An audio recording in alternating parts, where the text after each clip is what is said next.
Welcome to the Carey Nieuwhof Leadership Podcast on YouTube. My name is Carey Nieuwhof, and my goal is to help you lead like never before. So what I do every week is I sit down with world-class leaders and church leaders, business leaders, and I talk to them about what made them who they are and try to have the conversation with them that you would have if you got to sit down for lunch with them or have dinner with them or really got to spend some time with them. So we go into the backstory and we explore what made them who they are and some of the principles they've learned along the way. So if you enjoy this episode, I would love for you to like it, to subscribe, and also to share it with your friends. And in the meantime, here's today's episode. Jon, welcome back to the podcast. It's so good to have you. Carey, it's great to be with you. I just appreciate you so much. Well, and fun to catch up a little bit in this whole new world we live in. We're both speakers who are grounded. So you're in Santa Monica. You're doing virtual events right now. Doing a lot of virtual events, so much so I have Zoom butt. And Zoom butt sitting there all day.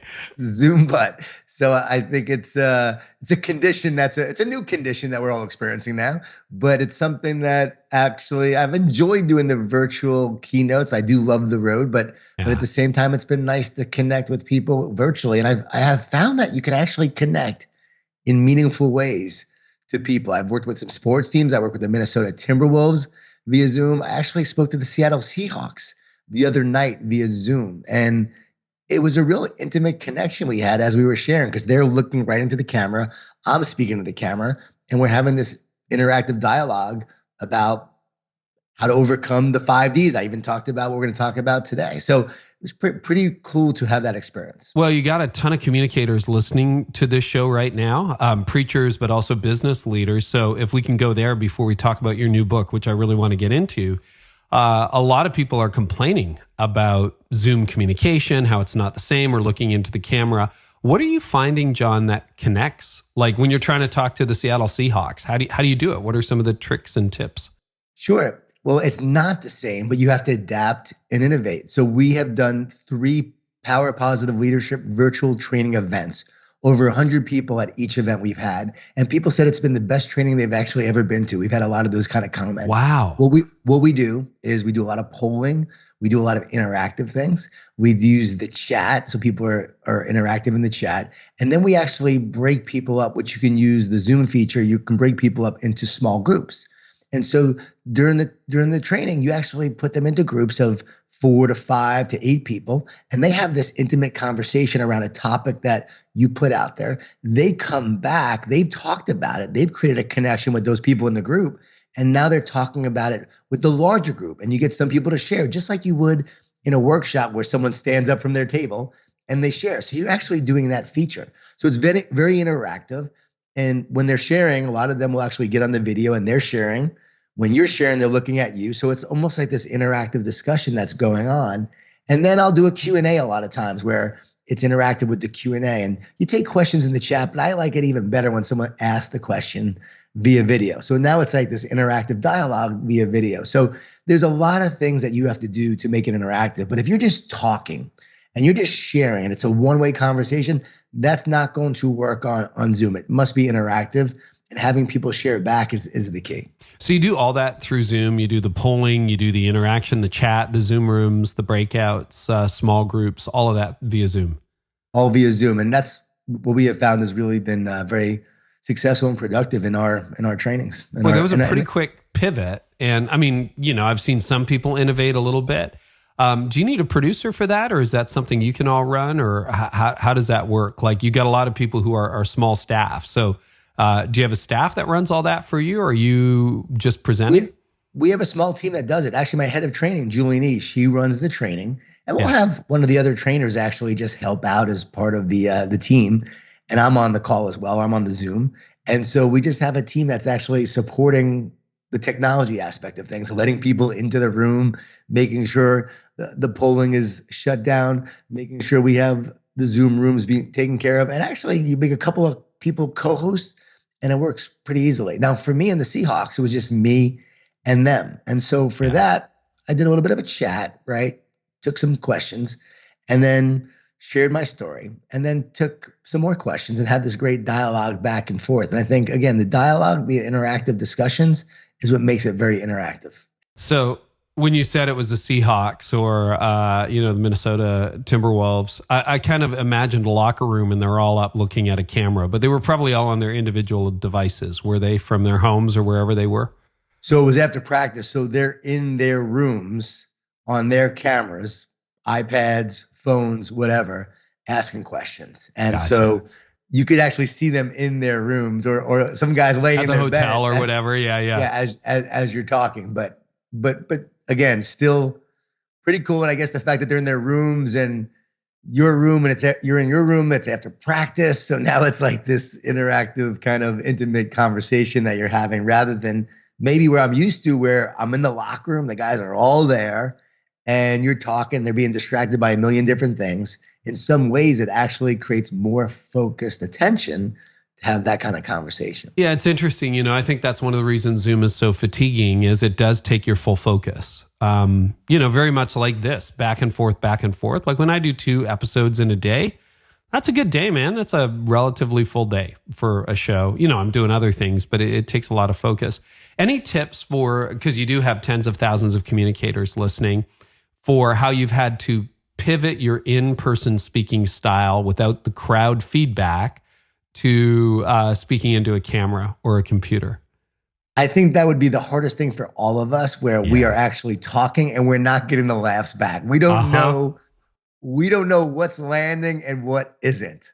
Like I've actually said things and laughed myself, and I'm not sure if I'm getting the laughs back.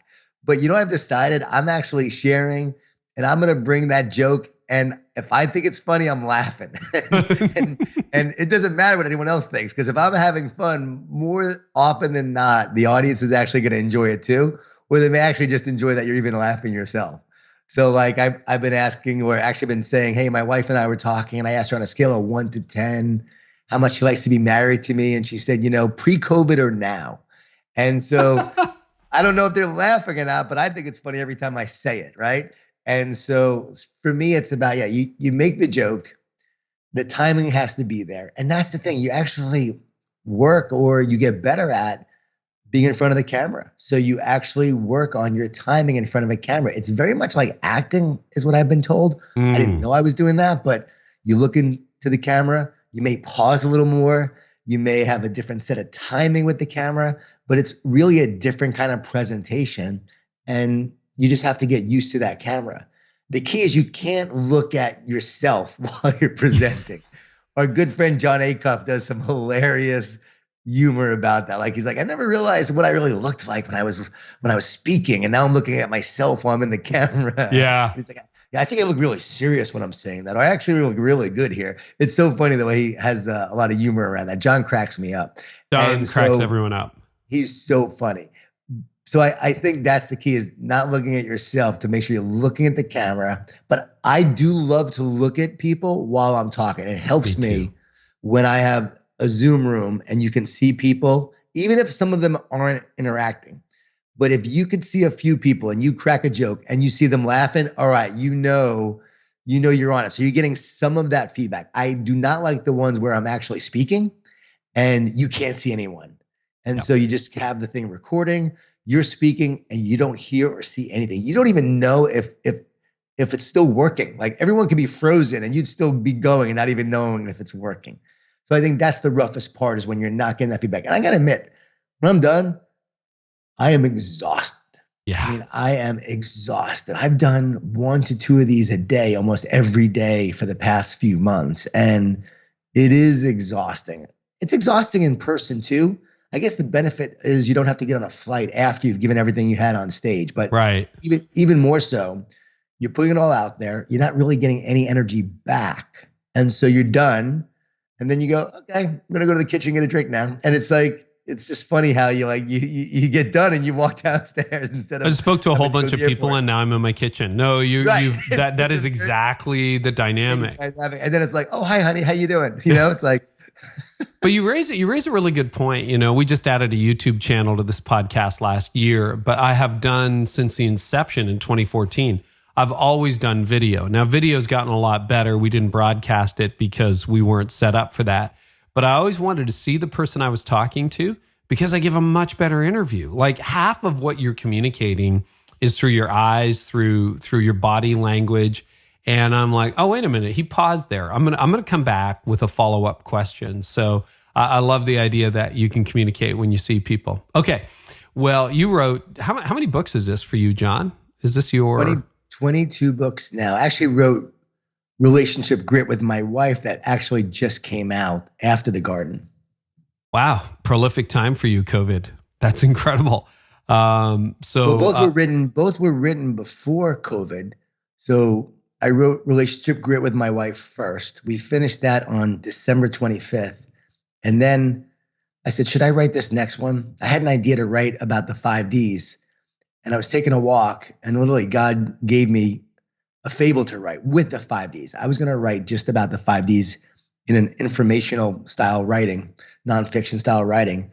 And God gave me this fable idea to write. And so I knew I needed to write this fable. So I started literally that day, and I finished January 8th. So I did not expect to write 2 books back to back, but that's what happened. And then with COVID, everything going on, our printer got shut down with our publisher. And so it worked out where we thought, okay, which book should come out now? Because I really had to pick one. And my wife is real supportive. She said, I think The Garden should come out now. I said, I agree. It feels like that's what God wants right now. It's a spiritual fable about overcoming fear, stress, and anxiety. And think about all the anxiety that everyone's feeling right now, all the stress, all the fear. And I just knew it was meant to happen right now. So The Garden came out.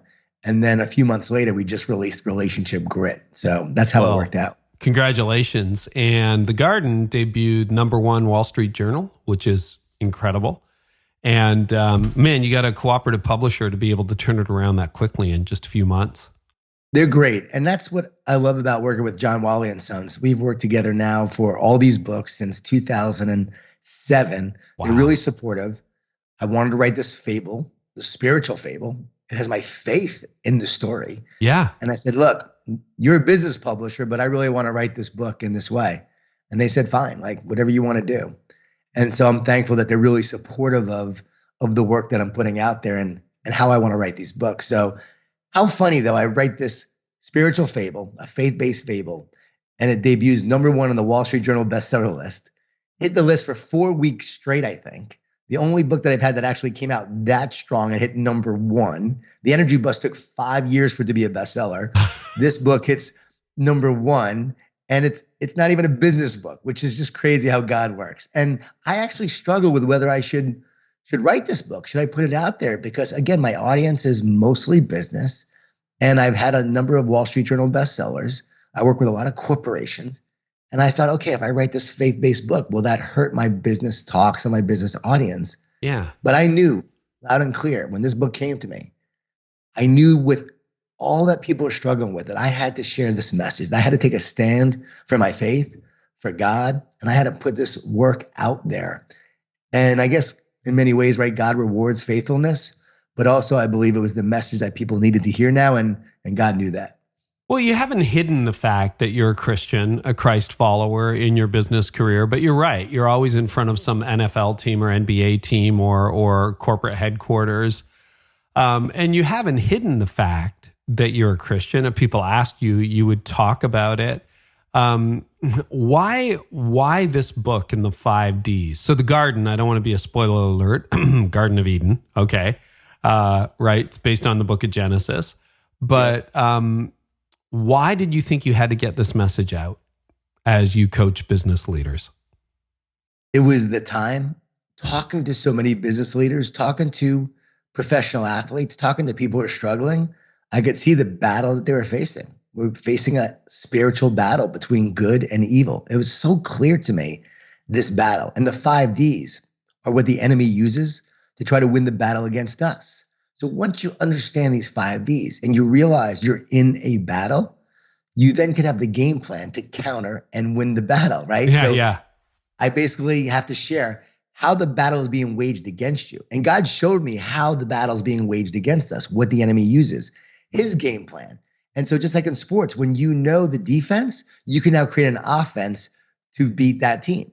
So you know what the enemy's game plan is, and now you can actually counter it. And God gives us the game plan. So God showed me what the enemy does and then how we can win the battle. And I knew I need to share that because I see so many people losing the battle. And we have so many young people and so many people who are even believers that don't even realize they're in a battle. And if you don't realize you're in a battle, but your enemy does, what happens?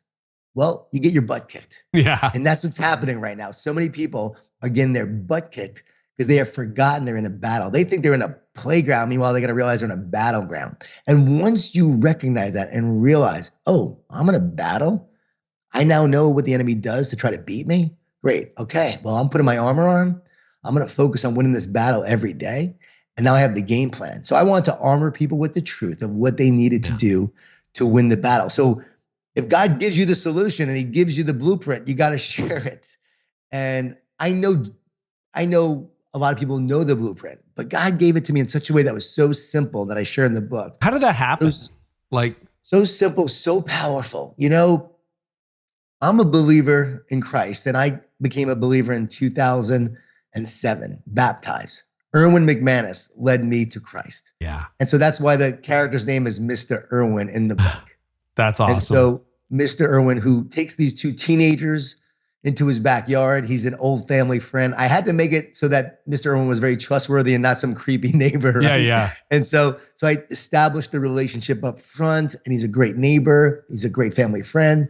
And he shows him this garden that he's been working on. And he modeled his backyard to look like the Garden of Eden, with the two trees in the center, the tree of life, the tree of knowledge of good and evil. And so these two teenagers are struggling with fear and stress and anxiety. And so I want to use this as a backdrop to teach the lessons of the Garden of Eden and what Erwin had taught me in so many ways and leading me to Christ. And one of the great sermons Erwin gave was about the battle of identity, about how the enemy attacks you in the place of your identity. And so when Erwin taught me that, it was revolutionary. It was just something I never heard before. And a lot of people hadn't heard before, because what I wrote in the book and what Erwin said was that Adam and Eve ate the fruit, not because of pride that they wanted to be like God, because they already were like God. They were made in the likeness and image of God, Genesis tells us, before that even happened. So they already were. It's because the enemy convinced them that they weren't. They believed the lie that the enemy was telling. And I thought that was such a powerful teaching. And I knew that I needed to share that, because when I work with these professional athletes, for instance, these are some of the greatest performers on the face of this earth, the most talented, and yet they face the battle of their identity, that if they don't perform well, they're not enough. They're not loved. It's a battle I face, right? I'm a speaker, I'm a writer. If I don't write something great, people are going to look at me and think, oh, his best work was behind him. His talk wasn't that great, right? This podcast was boring, or he didn't bring it. And so you always have this battle where you feel like you have to perform, when really Jesus teaches us and tells us that we are enough, that we are loved, that through him is where we find our identity. So I knew that what happened in the garden gets reconciled on the cross. And I had to share the whole framework and the whole story about how that happens. And it came to me. I mean, I'm not someone who is a biblical scholar. Yeah. And so God literally gave me these 5 Ds. And as he gave me these 5 Ds, I started to write about them. He literally started to speak through me in such ways that I was sharing things and writing things down that I didn't even know I was writing down, or even know, I didn't know that I knew those things. I was writing those things. I would ask Erwin some questions. Derwin Gray, who's also a pastor in Charlotte. Derwin's a good friend, both of them. Yeah. So Derwin was very helpful, because I asked him some questions about the tree of life. So I knew about the tree of knowledge of good and evil, but I wanted to know about the tree of life and what that represented in terms of abiding and trusting in God. So they could have ate from that tree, but they chose to eat from the other tree. And so in understanding the story, I was able to then present it in a very modern way, talking about the actual issues we're facing now and how that story is so relevant to right now and so powerful. Can I share some of the 5 Ds? I want to go through all of them bit by bit. Yeah. Yeah. So, I mean, when we talk about the 5 Ds, we have to talk about doubt, because it starts with doubt. The enemy plants seeds of doubt that God can't be trusted. And that happened in the garden, right? When the serpent said, did God really say that you couldn't eat from all the trees in the garden? Such a crafty question, John. Right. Oh, man. So doubt. Yeah. Now, top performers. Did they struggle with doubt? Like everybody struggles with doubt? Totally. We all do. Doubt that we're not enough. Doubt that we're going to not perform well, that we don't have it today. Doubt that this adversity is bigger than us, that we're not going to overcome. We have doubt right now that we're not going to get back to normal, that the future is we have doubt that about the future, that it's hopeless. And so we're always filled with doubt. And whenever we're filled with doubt, it really means that we're not trusting in God. We're believing in the enemy's lies instead of trusting in God. Because God created abundance. He said you can eat from all the trees in the garden except this one. And so he said you can eat from all of these trees except this one. So God was providing abundance. But what did the serpent do? He got them to focus on the one tree that they couldn't eat from. Think about that. God provides abundance, and the enemy causes us to focus on what we lack.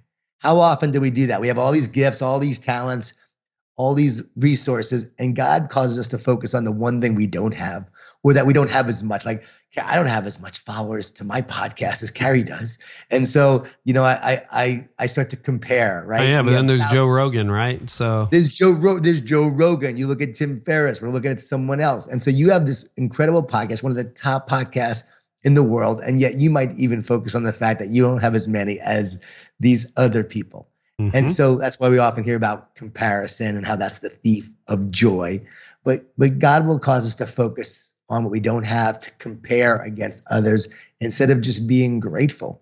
And so God gave us abundance. The enemy says, no, you don't have this, or you can't eat from this tree. Or God is providing someone else with more things than you and more stuff than you. This person has a bigger church. How come God's blessing that person with their bigger church and my church is struggling and we can't have the amount of people that they're having? How come we don't have as big a response? How come they have more of an online following? How come that pastor has sold more books than me? And we start to focus on that. You're right. And that never goes away. Does it? Like everybody, it doesn't matter what level of the game or business or success or whatever you're at, this seems to be just a human thing. Well, it's a human thing because it represents, right, our human nature and our flaw. But I would argue that if we're trusting in God, we're not thinking about any of that. If we're focusing on our path, if we're just abiding in God, then we're not worrying about any of that. It's the enemy that plants the seeds of doubt through thought in our mind that says to look at those very things that we don't have. It says, did God really say that you couldn't eat from all the trees in the garden? No, they couldn't just eat from the one. So he's planting seeds of doubt that God can't be trusted. So we're always getting those seeds of doubt. You can't trust God, trust in me. And why does the enemy do that? Because he knows that if we will believe his lies, we won't trust in God. And if we don't trust in God, we will believe his lies. And so that's the second D, which is distort. So from doubt, there's a distortion that happens, a distortion of truth. And the enemy is always distorting truth with lies. He lied to them in the garden by saying, if you eat from this tree, you will be like God.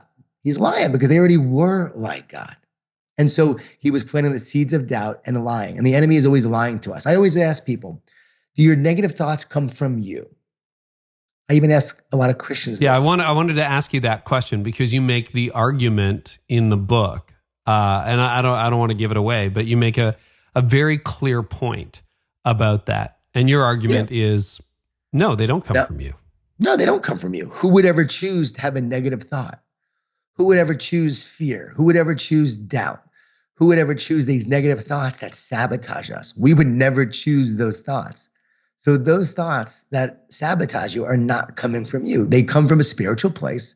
They come from the enemy. They come from the spiritual soul level. I don't know how it works, but in consciousness, right? A spiritual place.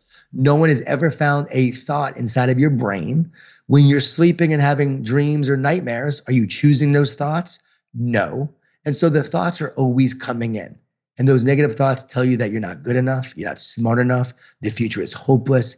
They cast and plant seeds of doubt and fear. And so those thoughts are always coming in. And it happens so quickly, so fast that we actually think they're coming from us. So the thought comes in, and those thoughts often accuse us, right? Accuse us of what we lack. And so it happens so quickly, we think it's from us. we then repeat those thoughts. We reinforce them. Well, first we believe them, and then we always reinforce them. Then they become a pattern, and then we actually feel guilty and shameful for having those thoughts in the first place. And so those lies have a goal. The enemy's goals with those lies are to discourage us. The enemy knows that he can't beat us himself. So what does he do? He gets us to beat ourselves. And so we don't give up because it's hard. We give up because we get discouraged. And that's really the main goal of the enemy, is to discourage us. And we see a lot of people right now in this world, they are feeling discouraged and they're giving up. And I really, if you had to ask me, like, why did you write this book? It was to encourage. It was to let people know, do not give up. Those thoughts are not coming from you. They're coming from the enemy. It's a spiritual battle. He's trying to get you to give up. Don't believe the lies. Don't give up. Stay encouraged and keep moving forward. And the word encourage means to put courage into. I love that word. Yeah, put courage into others. Put courage into yourself by encouraging yourself. And the more we do that, we encourage, we speak life, we give life. And I think right now, I know we need a lot more encouragement. Trudy Cathy said, how do you know if a man or a woman needs encouragement? If they're breathing. Yeah, it's true. So those are the first 3 Ds. We got doubt, distort, discourage. And I know a lot of discouraged leaders right now. And it's interesting that those are the thoughts that the enemy plants. And you're right, he kind of takes himself out of the picture. So we just beat ourselves up. What's the 4th D? The 4th D is distractions. And so the enemy knocks you off kilter. You're discouraged now. You have these doubts. The lies are coming in. And then what happens? The fruit was appealing. And that's where we make bad decisions based on distractions. We think the grass is greener in a relationship. We may make a decision that is really against what God has for us. It's because what we want in that moment, just like eating the fruit. It was about self-reliance instead of relying and trusting in God. And so we make a decision that's not in our best interest. Or maybe we go after the bright, shiny object. We want the wealth. We want the nice car. We want to pay more to look good. Whatever it may be, there are distractions. And here's the deal. A distraction is anything that keeps you from being all that you are meant to be, from being what God has planned for you. That's a distraction. And so even social media, right, is a distraction. Video games are a distraction. If you can use them in moderation, they're not. But we all know that we've been distracted by things. And I'm someone who's included in that in terms of allowing distractions to come in. King of distraction. King of distractions. And let's talk about the media. The Bible of the fearful. That's what I call the media. The Bible of the fearful. And too many worship that form of communication. They worship the media instead of the creator of the universe. And so we have so many people that are being distracted by all of the media, all of the negativity, and they're taking the bait of hate. They're picking political sides. And as a result of that, they're totally losing their way. COVID has really caused a division by all the distractions it's created. And that's the 5th D, which is division. So the whole goal of doubt, distortion, discouragement, and distractions is to ultimately divide you, to separate you from God. And that's what happened in the garden. It was to separate man from God. So they took the bait, the distraction happened, and it separated them from God. They believed the lie. They listened to the enemy. They got discouraged. They were distracted. And then they were divided and separate from God. Now, here's the thing that's so interesting. The word anxious literally means divided. Yeah, I did not know that until I read the book. I didn't know either. And its Greek root word, anxious, means divided, separate. And so when we are anxious, we feel divided. We feel separate from God. And it's so interesting when we see so many people who are so anxious right now. They feel separate from themselves. They feel separate from their friends and their families. Think about it. Churches can't even gather. We were being isolated and quarantined, so we're physically being isolated. And then we feel separate spiritually, separate from our creator, separate from God as a result of all the fear and all the anxiety and all the doubt. All of that is causing us to feel separate, divided, and anxious. And you can see what's happening in the world. Oh, yeah. It is playing out in such a major way. Like once you understand these Ds, you see the truth playing out. And that's what I love. I'm so thankful, God has used me to write this, to be able to expose the Ds, expose the enemy for what's going on, to show what's really happening so that way we can overcome these D's to win the battle. It's so clarifying, John. Before I got your book, I was listening to you and Donald Miller on StoryBrand, and I remember what I was doing. I was cleaning my cars in the driveway, and I was listening to you list the 5 Ds, and I'm like, you just read the mail of every human being, and every leader. And you think about this is applicable in the church. It's applicable in companies. Like what kills people? It's discouragement, distraction, division, and doubt, and distortion. It's all those things. That's what kills team culture. One of the things you had to do was, as you bring this out to sports teams and businesses, is you've got to convince people that there actually is a battle between good and evil. And I know you covered that in the book, but that feels like, and again, you got a lot of preachers, you got a lot of business leaders listening. That feels like a tough sell these days, but it's not really a tough sell, is it? It's not, because I think they see the evil going on. The thing is, people think one side's evil versus the other side. Yeah. And so, I'm good. It's all those other guys. Right. So it's really important to understand that evil is fighting evil right now, and probably in many ways. Right. It's evil versus evil. Erwin actually and I talked about this the other day, and we were like, maybe there's evil battling evil. And as the church, Erwin's so good. He's like, as the church, we are the fighters and the preservers of the good. We're the ones who need to fight for the good. We need to be the good that transforms the society. Maybe we're not going to find good in politics right now, but we got to find the good in the church. We got to find the good in us to make the transformation and have the impact we need to have in the world. So it must come, right? It must come from within each person. So yeah, we can see it playing out. But one of the ways I make the case is I talk about Superman and Black Panther. And we know Chadwick Boseman just passed away. Yeah, sadly. Incredible talent, and just so sad. And you just see every epic story, Harry Potter, they're all a battle of good versus evil. Mm-hmm. And I say, why does that resonate so much with us? Because that's the battle inside of our soul. And if you see it play out in the world and what's going on in terms of the evil that plays out, and you see the mass murders, and you see what's going on in Africa and overseas, and you see genocide, and you see pedophilia, and you see people committing horrible acts, you know that evil exists. Yeah.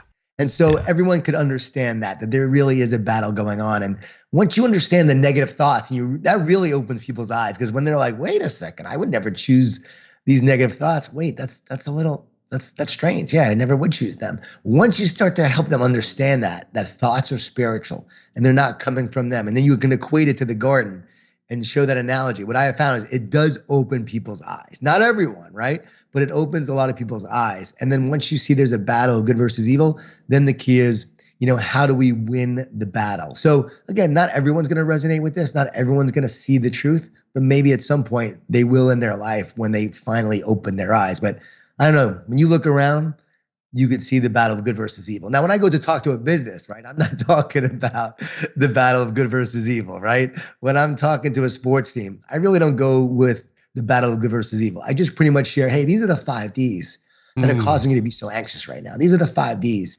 that will sabotage you in your performance. And I just basically talk about doubt and discouragement and the distortion, the negative lies and fear and the distractions and the division. And if they're secular, they still get the 5 Ds, but it does open their eyes. And I shared the best advice I ever heard from Dr. James Gills. He's the only person on the planet to complete 6 double Ironman triathlons, which means you do an Ironman, a day later do another one. Last time he did, he was 59 years old, and he was asked how he did it. He said, I've learned to talk to myself instead of listen to myself. He said, if I listen, I hear all the fear, the negativity, all the doubt, all the reasons why I can't finish this race. But if I talk to myself, I could feed myself with the words and the encouragement that I need to keep on moving forward. It's exactly what we just talked about. And so many athletes, so many business leaders resonate with that story. And once you do, you can say, okay, I'm not going to listen to the negative lies, the fear. I'm going to speak truth. I'm not going to buy the doom and gloom. I'm going to invest in faith, love, and hope. And as a leader of a church or a business, I'm going to be a positive leader that leads with optimism and belief. And let's face it, if you're a Christian, you should be leading with optimism and belief. As someone who is a new believer, I was so shocked at how many Christian leaders were actually very pessimistic and negative. I never understood that as someone who was a new Christian, because before I became a Christian, I always thought if you're a Christian, it just means that you totally have faith, that you believe in God. So of course you would believe the best is yet to come. You would believe in that great things are going to happen. You wouldn't allow pessimism to set in, and yet it shows you. And I wrote about this in the book, right? I about the kids, and they asked Mr. Irwin, well, if this is truth, then how come there's so many Christians that are negative and pessimistic and down? And Mr. Irwin says it's because they have forgotten the truth. Yeah. That if they would actually know the truth and remember the truth, they would have faith. They would have hope. They would trust in God. They would know that Jesus is the answer. So you've touched on it a little bit. What is the antidote to the 5 Ds? You've talked about talk to yourself, don't listen to yourself. That was so clarifying for me. Anything else we can do to battle back against these 5 Ds and not let them win the day?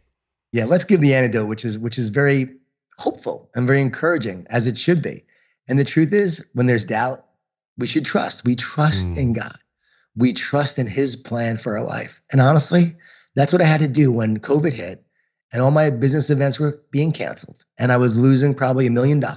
Wow. Yeah. I said, you know what? I trust in you, God. You have always carried me. I want to tear up. You've always carried me all these years. Everything I have, everything I am is because of you. And so I will not stop trusting now. I will continue to trust in you. And I just had this incredible trust and faithfulness. And it's been so amazing to see God show up in my life. And it has really strengthened my faith and my relationship because I totally got back to just relying on him. Like the roots grew deeper. The water was less, but my roots grew deeper. And I was just being open and trusting and surrendering. And that should be our posture and position each day in trusting God. And so to see him work is just incredible, like trust in God. Now I'm trying to do that with my kids because I have a 22-year-old and a 20-year-old. And again, they're both struggling in their journey. And so I have to trust in him with my kids. It's harder to trust with your kids. Yeah, that one's tough.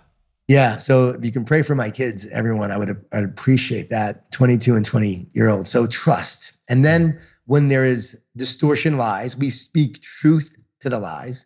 Right. And the truth is, you're here to do great things. The truth is, God put greatness in you. You were never meant to be average. You're made in his likeness and image. And Jesus said, even greater things than I shall you do. Talk about encouraging. And so you are here to speak truth to those lies. And then instead of discouragement, we encourage. So every day we're encouraging. I love when Zig Ziglar was told, Zig, motivation doesn't last. And he said, neither does bathing. It's why you have to do it every day. And so wake up every day and feed yourself with positivity. Because if you don't have it, you can't share it. So you want to feed yourself to feed others. A new term I heard from David Jeremiah. David sent me his new book called Forward. It's a manuscript. And I love David Jeremiah. And he talked about it. It's called biblical optimism. I love that term. Biblical optimism. It's not just optimism, but biblical optimism. And so making sure that we feed ourselves every day with biblical optimism. You get up in the morning, you can rise and shine or rise and whine. Mm-hmm. And I don't mean W-I-N-E. We don't want to rise in W-I-N-E. We want to rise and shine so we can shine on others. And if you're not, even a Christian, if you're listening to this, Duke University did a study on optimists, and they found they worked harder, got paid more, and we're more likely to succeed in business and sports. And what they found was that these optimists, because they believed in a brighter and better future, they took the actions necessary to create it. It became a self-fulfilling prophecy. And so what we believe determines what we create. But I find it so funny, Carey, because the actual researchers said they used the term deluded, that these people deluded themselves into believing it was possible. They deluded themselves. We might choose the term faith or optimism, but think about it. As a Christian, people often think we're deluded. Like we're deluding ourselves that there's a heaven. We're deluding ourselves that Jesus is who he said he was. We're deluding ourselves to believing that the future is better. We're deluding, and yet it comes down to belief and faith. You may know the source of this better than I do. My memory tells me it might be Jon Gordon, but it might not be. But there was a study done a number of years ago about good marriages that were healthy after 50, 60 years. And one of the things that was true, rather than focusing on the faults of their partner, their spouse, they actually had a distortedly optimistic view of who that person was. They didn't even notice that they slurped their soup, or that maybe they weren't appropriate in every situation. In other words, they had a more charitable view than perhaps the facts would warrant for this person they're married to, which I thought was a really interesting study. And we're 30 years into our marriage, and as time goes on, I'm like, yeah. I think I married an incredible woman, but I would say I can see us trending in that direction where we kind of overlook each other's faults, which I think the Bible has something to say about, I think you're right on that. And I think, and I know my wife and I talked about that in our book, Relationship Grit, that we just, came out with. We talked about a new research from Jon Gordon that showed that couples that actually take time for each other, that they go out of their way to just help each other, where you might bring your wife this article to show her, or a video clip, or, hey, can I get your help with this, or vice versa. And we actually take the time in that moment to help our spouse. And when we do that, the research shows those marriages are more likely to stay together when we are allowed to be interrupted in those moments. Instead of saying, I'm too busy, we take the time for each other. So it's about optimism. It's about belief, supporting each other's strengths. And then there's also that research on interactions that marriages that have a ratio of 3 to 1. Actually, I think it's 5 to 1. 5 to 1, yeah. Positive over negative. Positive to negative interactions is key. But also the give and take and the being there for each other, which again is a whole other tangent. But I think it's important to share, because I think, as someone who was pretty narcissistic in the past, and when I wasn't a believer, almost ruined my marriage, I was always too busy for my wife. And as Christ changed me and Jesus changed me from the inside out, what happened was, I made time whenever she would ask me to do things. I even do the laundry now, and doing the like, I'm known for the laundry, but even in doing these little things, it's really strengthened our marriage. So there's a lot of little things that we can do that are important to help the marriage. But going back to, I think that brings us to the next D, which is distractions. And the way we overcome that is to focus on what matters most. And what matters most? Well, our relationship with God and our relationship with each other, our family, our friends, our team, not allowing all the distractions to cause you to fight. On Facebook, we're losing relationships with friends and neighbors because we're fighting about COVID and masks and all these other things instead of what matters most. Like my brother and I early on got into a lot of disagreements on things. But we always stayed true to our relationship, and we would argue, and I totally disagree with him, but he disagreed with me. But even with all of that, we stayed strong together. But I'm seeing a lot of relationships getting hurt by people getting distracted. So focus on what matters most, getting better every day, staying positive every day, winning today, like win every day. And if you win today and don't worry about tomorrow, you're going to create a great future. But the focus is on winning today. What are you doing today to make yourself better, to make people around you better, to develop your relationships? Because no matter what is happening with COVID or the racial unrest or the political scene, if you focus on what matters most, you're going to be improving your life and you're going to be improving the people around you. And that's what we're called to do. So don't allow the distractions to keep you from what matters most. Distractions are the enemy of greatness. So when we focus on what matters most, that brings us to the last way we overcome division, and that's to unite. And as I share in the book, and this is where I just got bold, I'm like, okay, I can't just talk about unite without sharing like the real story and closing the deal. And the way you close the deal in this book is you got to talk about Jesus, because he came to unite us back to the Father. Because what happened in the garden with our flaws and our sins and our mistakes and our focus on self-reliance, through him, he redeems, he restores, and he brings us back to the Father and creates the oneness, the unity that we were born for, that we were made for, that oneness with God. And that's where we find peace. That's where we find joy. And that's where we win the battle. The battle has already been won. The oneness is already there. Jesus came and fought the battle for us. So you're not fighting, as I wrote in the book, you're not fighting for victory. You're fighting from victory. Yeah. So you have to know you're already victorious. Like victory is yours. Remembering that truth, that you are one with God. And stop taking the bait of hate. Stop believing the lie that you're separate. Stop believing the enemy and focus instead on the oneness with God, and focus on what Jesus came to do and what he does for you.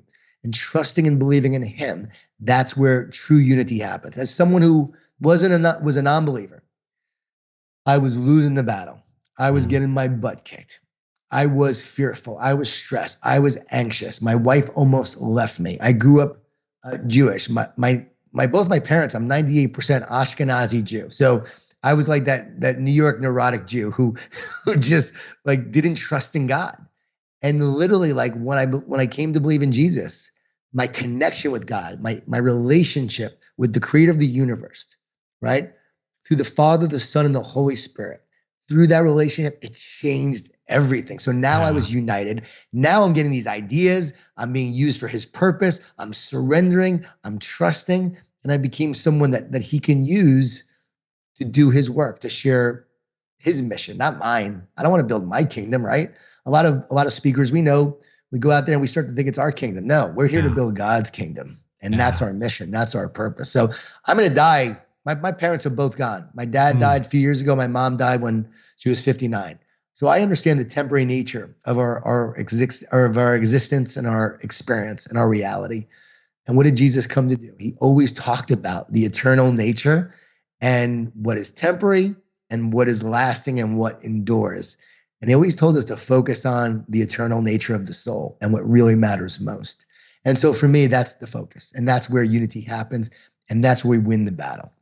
I love how in the first time you were on the show, we talked about that story. And if you're wondering that maybe this is your first exposure to Jon for a couple, I doubt it, but let's say it is. You're like, how can this guy be so positive?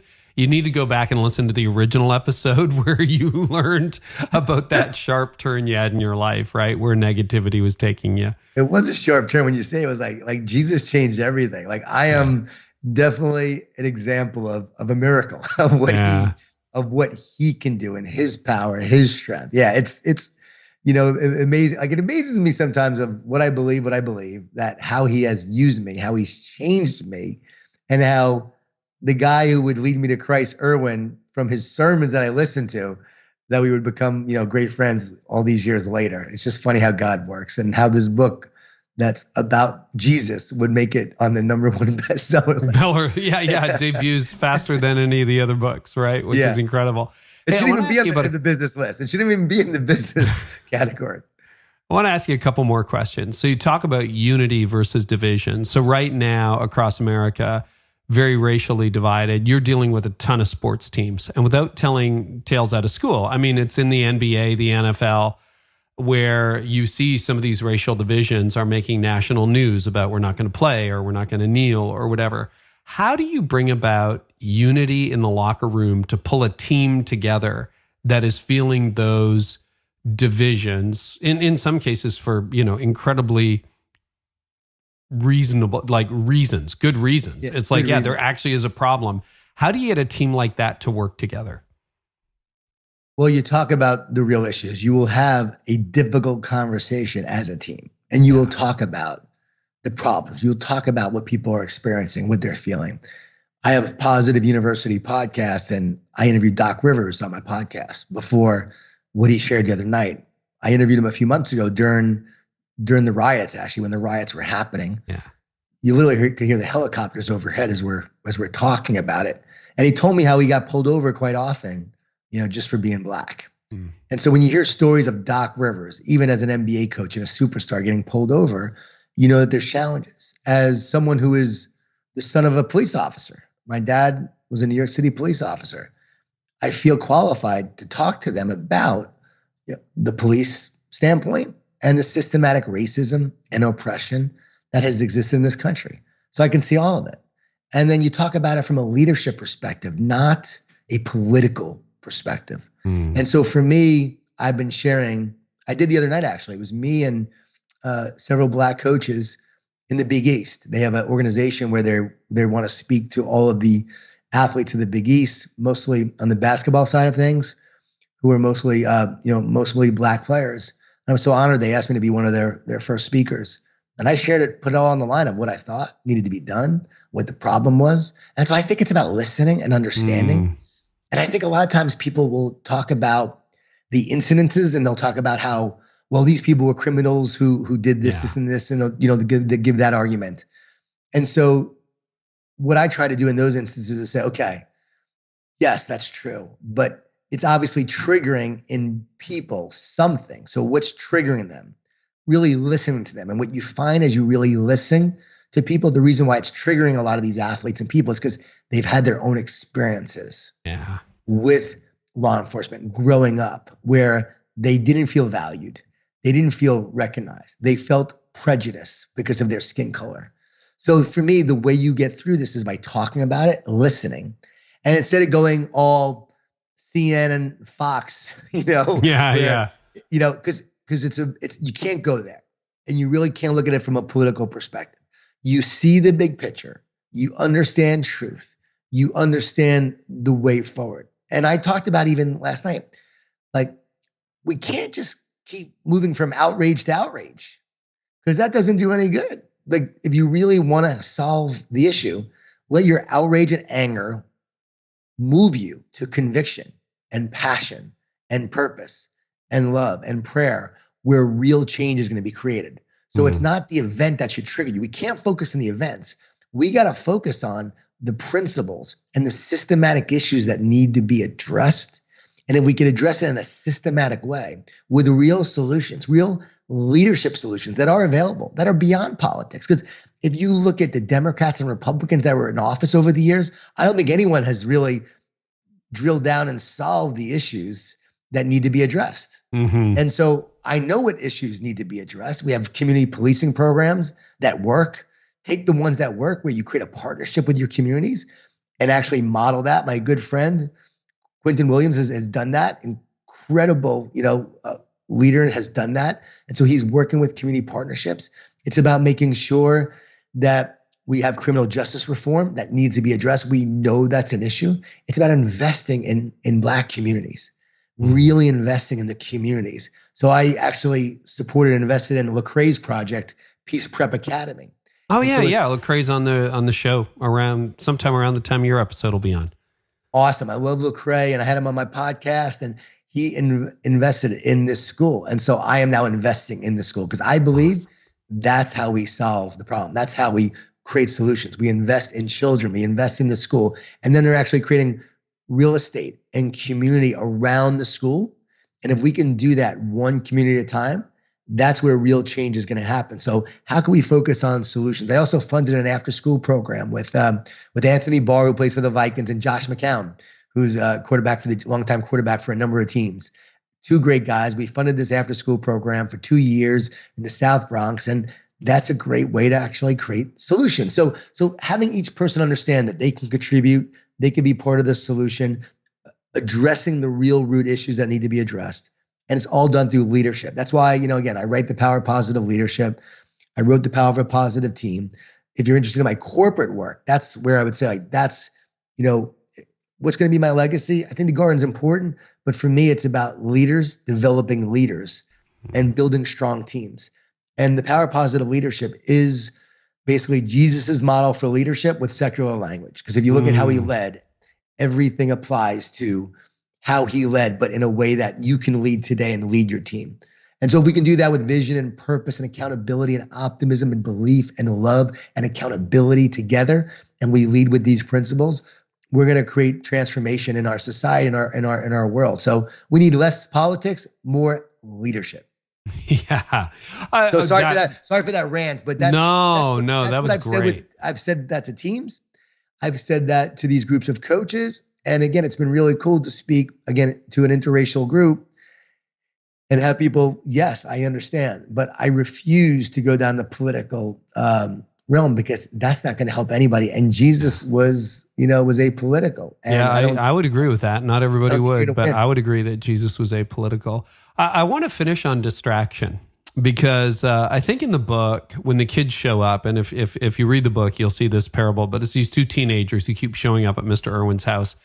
And on the day he's teaching on distraction, I think there's a fancy car in the driveway and I don't know, a hot tub in the backyard or something like that. There were dollar bills on the trees. On the trees. That's right. Yeah. So you've had a large measure of success in your life. I imagine if you didn't want to work financially, you probably didn't have to if you didn't want to, et cetera, et cetera. How do you stay focused? How do you Because there's a lot of young leaders who are like, it's the, if I win the lottery scenario, what, right? Which they probably don't play.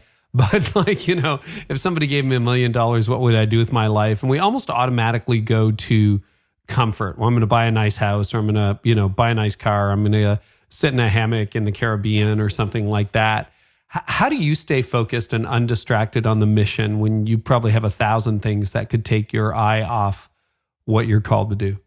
I appreciate you asking that. That's such a great question. In terms of my money, I always tithe more than 10% to the church. And so I'm always tithing more than 10%, sometimes 20%. But I'm always giving back to the church and missions and organizations because I know that's important. Because I know ultimately what I have is not ultimately mine. Yeah.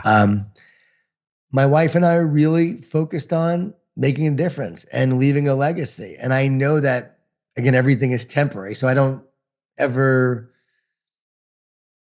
get my success or get my identity caught up in my net worth or in how many books I've written or how many sales has happened. Hey, I interviewed Max Lucado the other day, and he has over 100 million copies of his books in print, right? I was on his face. Max shot me a text recently just to encourage me. Of course he did. He's the nicest guy. Good. I'm on his Facebook page the other day. He has like 12 million followers. I'm like, Max, you live in another universe, man.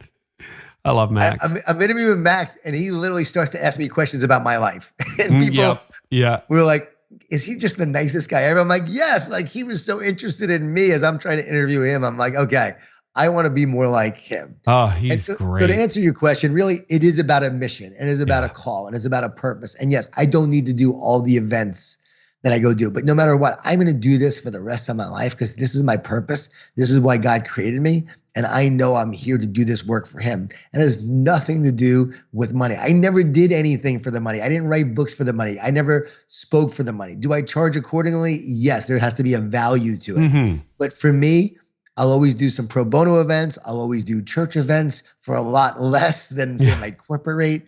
I do a lot of school events because I love speaking to schools and making a difference. So for me, it's the mission that drives me. It's the purpose that drives me. It cannot be any of the external factors or the external conditions or the external rewards. It has to come from within. And I know that God created me to do this. And so I'm here just to do this. And I really believe that the reason why it took me so long to have success was so that God would mold me and shape me and teach me to be humble along the way and know that everything I have is because of him. And I just have to do his work. I feel like if I stopped doing his work, I'd like die. Like, No, I know that feeling. My work, you're done. Maybe that's that Jewish guilt that I might have, that I'm born with. But I feel like if I just stop, like, I really feel like there are days that I'm exhausted and I want to do other things. And I feel like, no, I have to do this. Like, God's using me for this and I have to do this right now.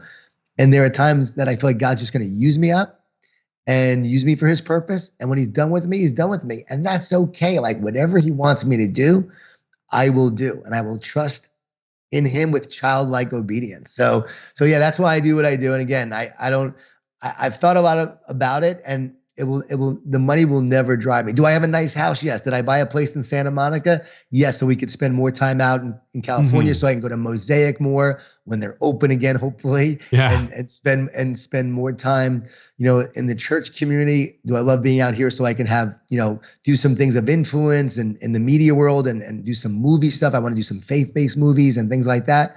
Yes, but not because I want to. I know that was God that brought us out here for this opportunity to do that. And so everything we decide, when you know what kind of legacy you want to leave, that helps you decide how to live today. And so my end game, like, what am I thinking about? I want a great funeral. That's my focus. I want to have a great funeral that at my funeral, people will come up to my kids and they will say, your dad made a difference in my life. Wow. And the greatest thing that they could say is, you know what? He gave me hope. He gave me optimism. And hopefully they'll say he led me to faith. I had someone who read The Garden like the first week, and it was a Jewish woman. And she reached out. She said she read The Garden, and the email said, I'm giving Jesus my life. Whoa. Wow, John. Yes. So it was like, okay, like, that was God showing me. That's why I created you. You're here for that, to encourage. And this book is just a form of encouragement to bring people closer to me. So my faith in God doesn't make life easier. It makes me stronger. And on my own, I'm fearful, but with God, I'm faithful. And so in that work, it basically comes down to, doing what he's called you to do. Jon, thanks for sharing so much of your heart in this conversation. So 2 new books, The Garden, and then I haven't got my hands on the one. Is it Relational Grit or? It's Relationship Grit. Yeah, I'd love to send that to you because it's our ups and downs of our relationship. And my wife shares her story, her thoughts, her opinions, and a lot of it of me is not good early on in the book. Oh, that'll be great. That's so real. And Jon, for anybody who wants to find you online, what's the easiest website? They can just go to jongordon.com, Jon Gordon.com. And then from there, they can find everything else. Go down the rabbit trails. Jon, once again, it's been a joy. Thank you so much. Hey, Carey, thanks for listening to me rant so much. It's been great. I appreciate it. It's been great. Well, I hope today's episode was helpful to you. You can always get more by subscribing to my channel. I also have a lot more content over at CareyNieuwhof.com for leaders in business and leaders in churches. And you can get transcripts of this episode there and so much more, plus some other stuff I do for leaders. So head on over there to discover more at CareyNieuwhof.com. And in the meantime, I really hope our time together today has helped you lead like never before.